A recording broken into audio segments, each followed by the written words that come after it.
Nakatanggap daw ng impormasyon si former Presidential Legal Counsel Salvador Panelo na tumanggi ang Office of the Solicitor General na kumatawan para sa mga respondent laban sa habeas corpus petition na inihain ng magkakapatid na Duterte sa Korte Suprema para pauwiin dito sa Pilipinas si dating Pangulong Duterte. Ito raw ay dahil sa paninindigan mismo ng Solgen na walang jurisdiction ang ICC sa bansa.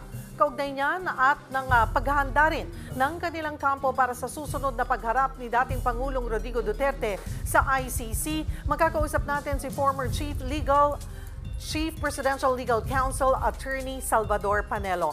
Attorney Sal, magandang tanghali po. Attorney Sal? Yes, Ayun I po. can hear.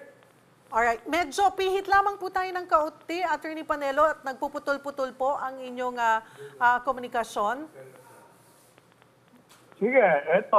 Hindi, mobile ako eh. Ako yung nagdadrive. Okay, medyo nagpuputol-putol lamang po. Pero ito, pag-usapan muna natin, ito pong inyong impormasyon na nakuha na sagot daw ng Solgen. May we know po kung sino po ang inyong source on this? Palagay ko nasa website na yan ng Supreme Court kasi yung araw na ito magpapile ng manifestation o comment. Kasi ang Solgen, abogado at abogado ng mga opisyal sa gobyerno na kahabla mo kaugnay sa official action na. Kaya talaga silang abogado. Pero sa halip na magbigay sila ng komentaryo, humihingi sila ng permiso na hindi maaaring maging abogado nitong mga dinimanda namin. Pagkatangayin sa kanila, taliwas ito sa posisyon ng Office of the Solicitor General na walang jurisdiction ang ICC sa ating bansa. Okay. Sino po ang sinasabi tinutukoy ng mga respondents po dito? Ito po ba yung sila Executive Secretary Bersamin, Secretary Remulla? Tama po ba? Yes. Lahat ng mga dinimanda dahil sa petition for a writ of habeas corpus. Alright. So ang sinasabi po ng Solgen ay umatras po ang Solgen o umaatras ang Solgen sa pagre-representa dito nga po sa mga respondents. Ito po yung mga...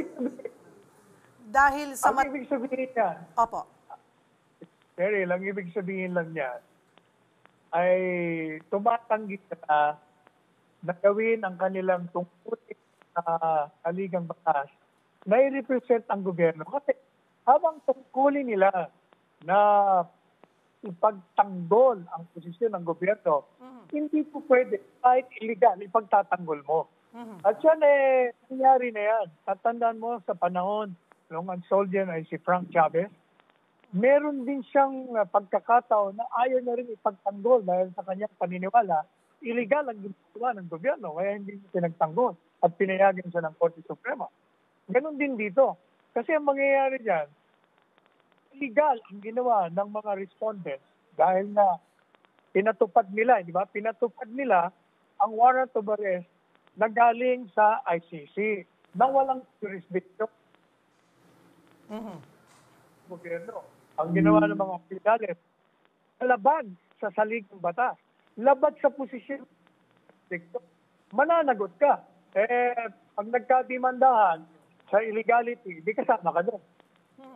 Attorney Panelo, kung tumatanggi po ang Solgen na i-represent po itong mga respondents, pwede po ba silang kumuha ng ibang magre-represent sa kanila maliban po sa Solgen?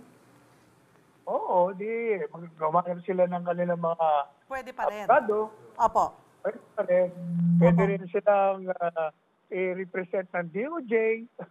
Opo.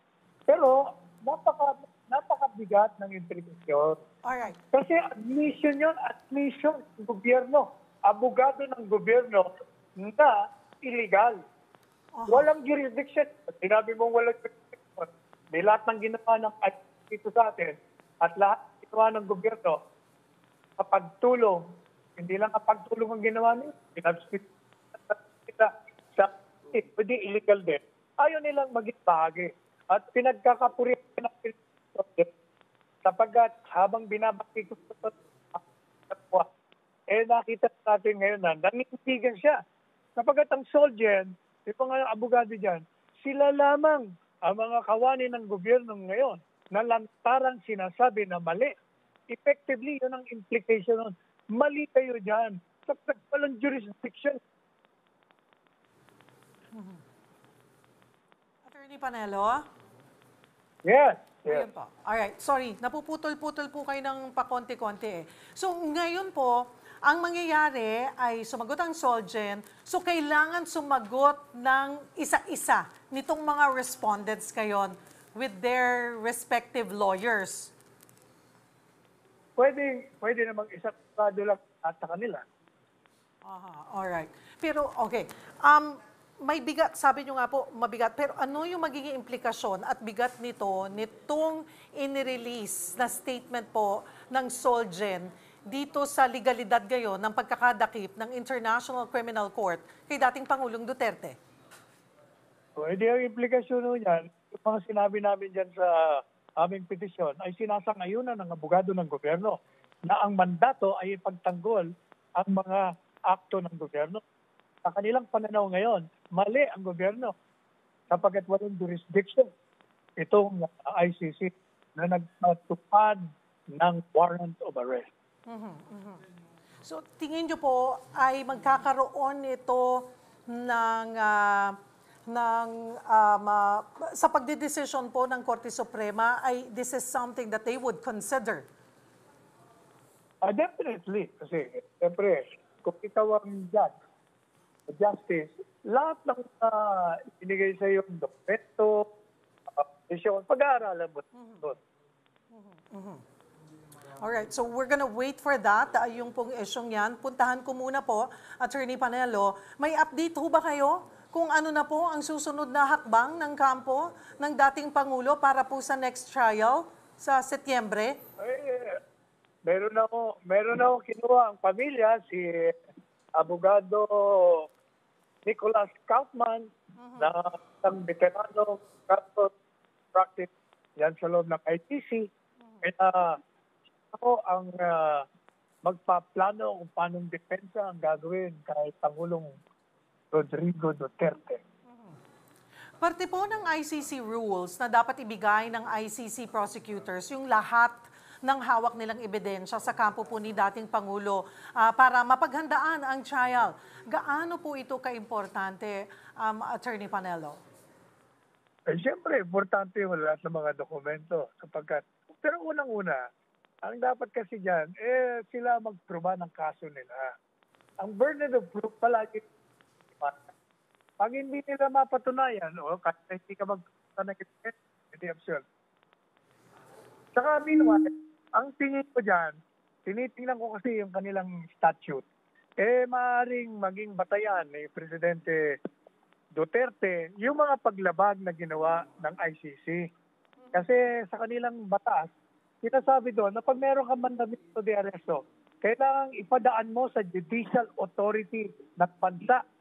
At bansang yan ay ating Pilipinas. Hindi naman nila pinadaan na warrant of arrest. Pinadaan nila sa pulis, sa Interpol. Interpol naman, nakiusap, pinagbigyan naman. Nakiusap na nga, pinagbigyan kahit na illegal. O kaya malabo talaga. Susubukan ba? Nakausap niyo na po ba si dating Pangulo? Nagkaroon na po ba kayo ng pagkakataon na makausap niyo sa telepono? Naku bawal naman yung telepono. Paano makakausap? Kailangan personal ka pumunta ron.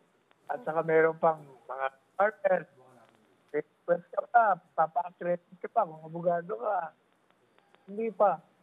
Pero kung pag-uusapan namin kung anong gagawin, ever since pinag-usapan na namin yan. Alright. Kaya nga, hindi sa takot na inaresto siya. Inarap niya. Kapag mula sa police, wala kayong jurisdiction sa akin at sa bansang ito. Ever since na ang posisyon niya. Kaya hindi ka taka-taka na hindi siya natakot at inarap niya talaga ng hayat.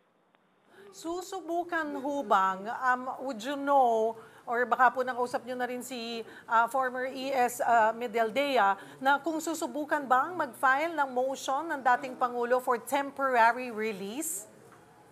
Dahil na sinabi ko kanina, ang magiging batayan nga nila, illegal yung ginawa. Kaya under their own rules, pwedeng ground yun ng interim release.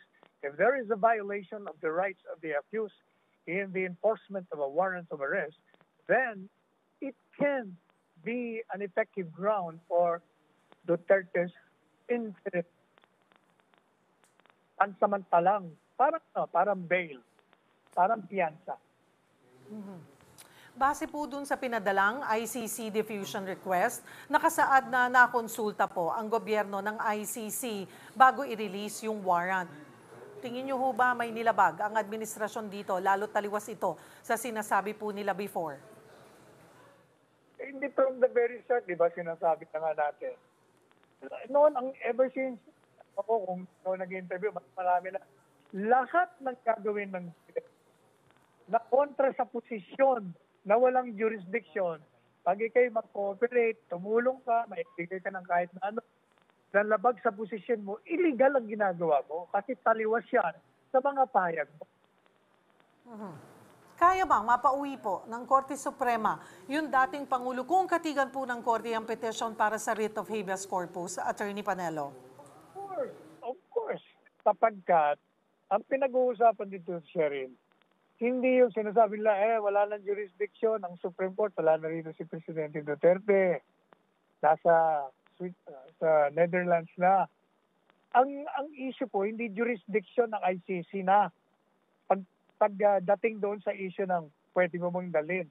Ang issue ay may jurisdiction sila dito sa gobyerno na gumawa ng illegal. Kaya may jurisdiction sila.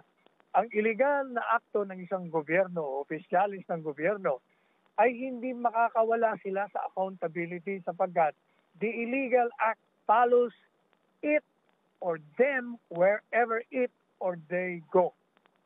Kaya may jurisdiction. Lalong-lalo pa, inaamin pa ng gobyerno, ng abogadong gobyerno, na talagang walang jurisdiction o di illegal talaga may jurisdiction. Attorney Panelo, ikaklaro ko rin kasi may mga kumakalat po ngayon sa social media na kayo raw ang nagsabi na hindi totoong may ICC warrant. Fake news. Ayan, kaya daw ho umuwi si dating Pangulong Duterte dito. Ano po ang sagot nyo dyan? Nung sinabi kong na sinasabi ko maaaring i-consider na fake news, sapagkat, tingnan niyo mga interview, unang-una, paano hindi magiging fake news yan? Hindi naman inaamin ng ICC. Hindi rin inaamin ng Special Prosecutor. Yung sinasabi nila ng gobyerno na wala silang alam. O di fake news. But, alam nyo, si Presidente Duterte, gaya ng sinabi ko, mulat sa ball, hindi niya tatakasan yan. Kaya noon pa sinasabi nila, fake news, nandyan yan, hindi uurungan yan sapagkat handa siya na harapin. Hindi ba? Ang dami pumitigil sa kanya sa Hong Kong, huwag ka bumalik sa Pilipinas at Taiwan. Alam niya. Pero sabi niya, hindi, haharapin ko yan. Naninindigan ako. Wala akong ginawang kasalanan. Kung sa tingin niyo, kasalanan ko, di ko ito. Ganun ang prescription. So, immaterial lahat ang mga pinag-uusapan ng ICC. Ang importante sa kanya, maninindigan siya sa kanya mga posisyon bilang presidente. At saka ang katotohanan niyan, talaga naman politika nito, Sheryl. Talaga namang tinarget na nila, pinagplanuhan na nila. Alam din ni Presidente Duterte yan. Sinasabi niya na rin, na talagang target niyo ako at ang anak ko. Hindi ako matitinag sa posisyon ko. Hindi kami susuko sa inyo, maninindigan kami. I-demanda nyo na, pakulong nyo na, patayin sa kapata. Yun na. Attorney Panelo, puntahan ko rin yung sa inyo ni Attorney Harry Roque. Usap-usapan kasi yung komento nyo ng ihu nyo si Harry Roque, si Attorney Harry Roque. Sino yun? Hindi nyo pa rin ba kilala? Magkasama kayo sa Malacanang. Alam mo, Ano hindi ho ba pwede talaga? magkakayo sila. hindi pa rin magkasama kayo, magkakilala kayo, o magkaibigan kayo. Pagkaya mo, nandiyan ka sa studio mo, ilat na tao dyan, kilala mo o kaibigan mo. Di ba? Natural lang yun. So, ang sinasabi nyo, you know him, I mean, Huwag niyong lagyan ng balik naman yun. Basta, yun na yun. ano po ang inyong masasabi sa plano po ni Senator Amy Marcos na paimbestigahan ang pag-aresto po sa dating Pangulo? Ang gaya nung sinabi ko na, di ba, sabi ko, balat kayo pala. Buhay sa mundo, balat kayo. Unang-una, hindi dapat imbestigahan. Ano yung imbestigahan niya? Para daw malaman kung legal. Sus Maria Josep. Siya ay tapos ng abogasiya. Hindi siya abogado, lisensyado, pero nagtapos siya ng abogasiya. Alam niyang illegal. Katunayan nga, saan? Hindi siya kasama sa rally kasi hindi niya sikmura yung gano'n. Ano bang tawag mo doon? Di illegal. Kitang-kita na nga. Ano pang i-investigahan mo? Para malaman mo kung illegal. Kung baga, sobrang-sobra na, maliwanag sa isang araw na illegal nga. Ang gagawin mo lang dyan, publicity lang yan dahil kandidato ka. Attorney Panelo, panghuli na lamang, balikan ko po yung statement ng Solgen, na inilabas nilang statement na hindi nila irerepresenta itong mga respondents. Sa inyo pong panig with this statement, meron ho ba kayong pinaplano pang another move or kailangang isumite or isasubmit sa Korte Suprema para po mas mapalakas yung inyo pong petisyon? Bago pa ako sila nagsubmit ng kanilang manifestation, meron lang kaming dagdag na komentaryo. Meron kaming dagdag na manifestation. Pinagkakaw namin nung isang araw pa. Ano po yung laman nun, attorney? Pandagdag ko sa mga artista namin. Alright. Okay. Marami pong salamat sa inyong oras, Attorney Sal Panelo.